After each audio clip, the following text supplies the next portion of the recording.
नमस्कार। मैं जगदीश पारिक सर्वनाम के दूसरे सत्र के अंतर्गत आज सर्वनाम के भेदों को लेकर आपसे चर्चा करूंगा। सर्वनाम के भेद मुख्यतः 6 भेद होते हैं। इंग्लिश में अलग बताते हैं, हम बात करते हैं हिंदी की। Mainly there are 6 types of pronouns. पुरुषवाचक पर्सनल प्रोनाउन पुरुष, निश्चयवाचक निश्चय डेफिनेट प्रोनाउन, अनिश्चयवाचक इनडेफिनेट प्रोनाउन, प्रश्नवाचक इंटेरोगेटिव, संबंधवाचक रिलेटिव मेरे रिलेटिव संबंध, निजवाचक। मुख्यतः कितने भेद होते हैं? 6 भेद होते हैं। आइए सर्वप्रथम हम पुरुषवाचक सर्वनाम की चर्चा करते हैं। पुरुष, पर्सनल। आप सभी ने संस्कृत में पढ़ा होगा, प्रथम उ, ये जो गोला है, इस गोले को कहते हैं लाघव चिन्ह। कौन सा चिन्ह? लाघव। शब्दों के रूपों को क्या करने में? संक्षिप्त रूप में लिखने में काम आता है। लाघव छोटा, डॉक्टर, प्रोफेसर। प्रथम उ।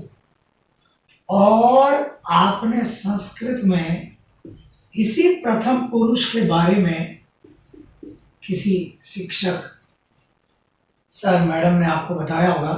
अन्य पुरुष इसी का एक नाम है। प्रथम का ही एक नाम है अन्य पुरुष। राम का ही एक नाम है कमलनयन, कमलनाभ। हमने पढ़ा मध्यम पुरुष, सेकंड पर्सन। और हमने पढ़ा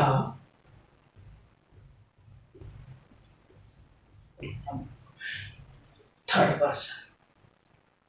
ना, लोग तो यही कहेंगे third person, first person, second person और थर्ड पर्सन। प्रथम, किसी का नाम प्रथम हो जाने से कोई प्रथम हो जाता है क्या? किसी का नाम राम होने से क्या उसमें राम वाले गुण, राम वाले दैवीय लक्षण आ सकते हैं क्या? नाम है प्रथम। मैंने नीचे एक शब्द और लिखा है, अन्य। अन्य यानी अदर, अदर, जिसके बारे में बात की जाती है, अदर। तो फर्स्ट पर्सन है कौन? First person. उत्तम पुरुष को फर्स्ट पर्सन कहा जाता है। आप जिसे आई, we, I go, we go, मध्यम, सेकंड पर्सन, यू, योर, प्रथम, अन्य, अदर, थर्ड पर्सन। प्रथम नाम है सिर्फ। दुनिया के तमाम बॉटनोलॉजिकल साइंटिस्ट यदि पब्लिक पार्क में इकट्ठे हो जाएं और वहां चमेली के फूलों को चीख चीख कर संबोधन करें, चमेली तू चंपा बन जा, चमेली तू चंपा बन जा, क्या चमेली चंपा बन जाएगी? नहीं बनेगी। चमेली चमेली ही रहेगी। नाम प्रथम होने से प्रथम नहीं होगा।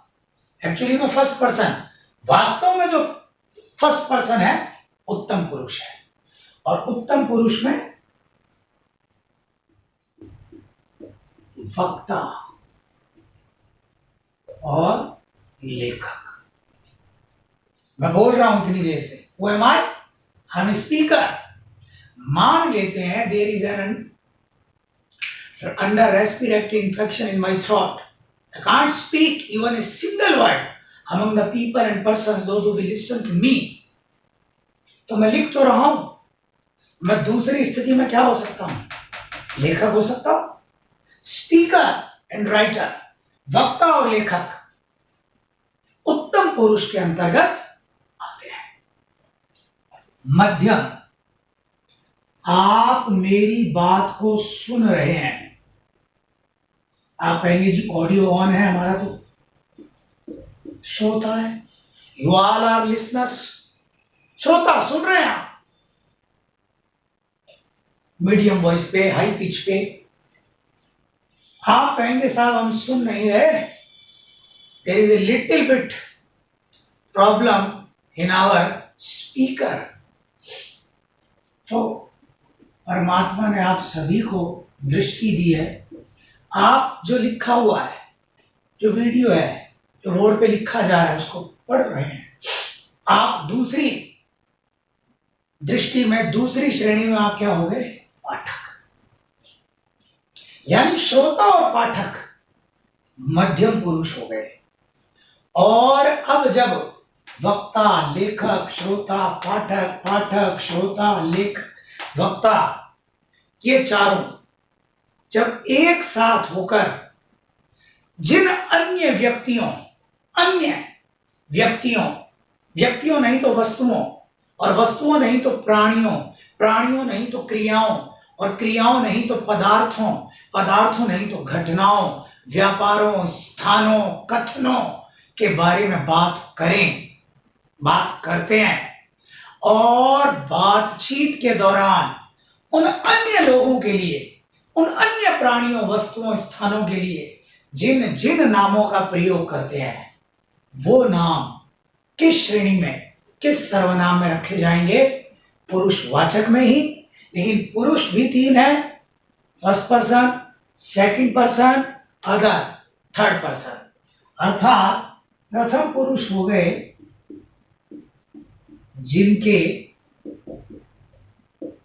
बारे में बात की जाती, जिनके बारे में क्या की जाती है? बात, चर्चा की जाती है।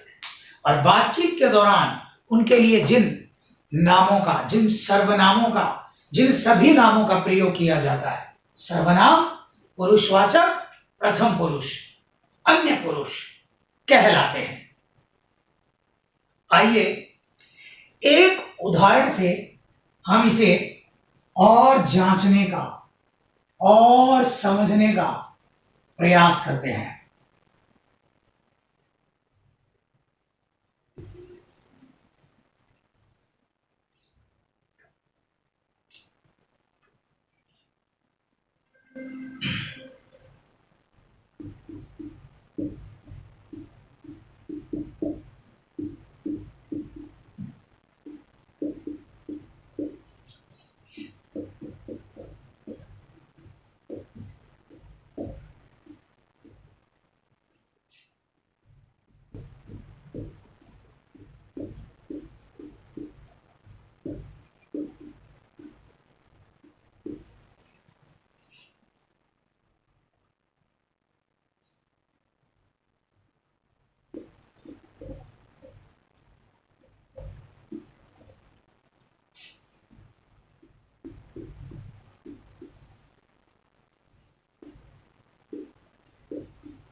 Mahatma Gandhi, father of nation, हमारे राष्ट्रपिता थे।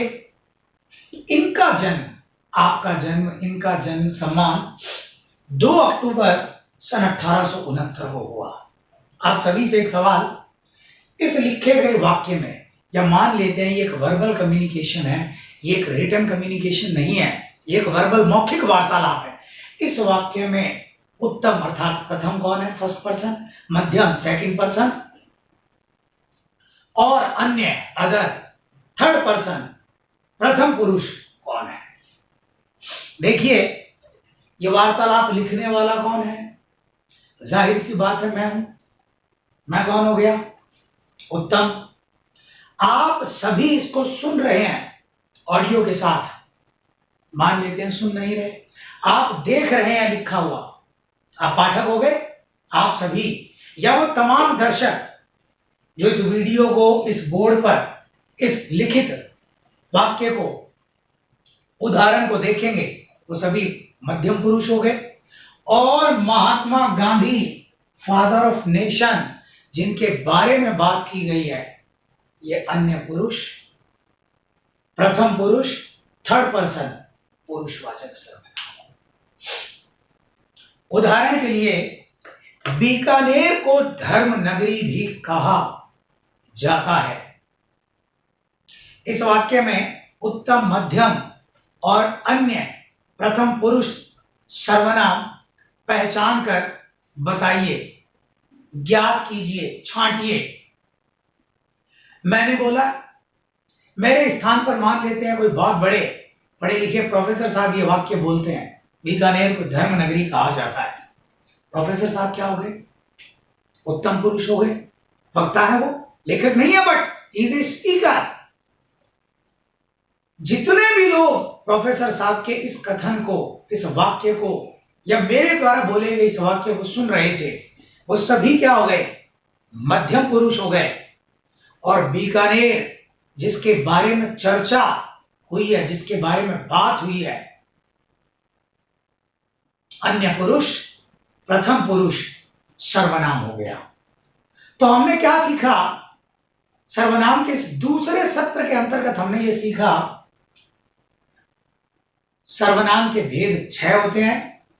और आज हमने जो चर्चा की पुरुषवाचक सर्वनाम की, पुरुष 3 होते हैं, उत्तम पुरुष, वक्ता व लेखक, मध्यम यू योर, श्रोता व पाठक, और प्रथम व अन्य पुरुष, जिनके बारे में वक्ता, लेखक, श्रोता, पाठक मिलकर बात करते हैं। और बातचीत के दौरान इनके लिए जिन नामों का प्रयोग किया जाता है, वे अन्य पुरुष, प्रथम पुरुष, पुरुषवाचक सर्वनाम कहलाते हैं। आगे सर्वनाम के अगले सत्र में हम और अधिक इसके बारे में चर्चा करेंगे। धन्यवाद।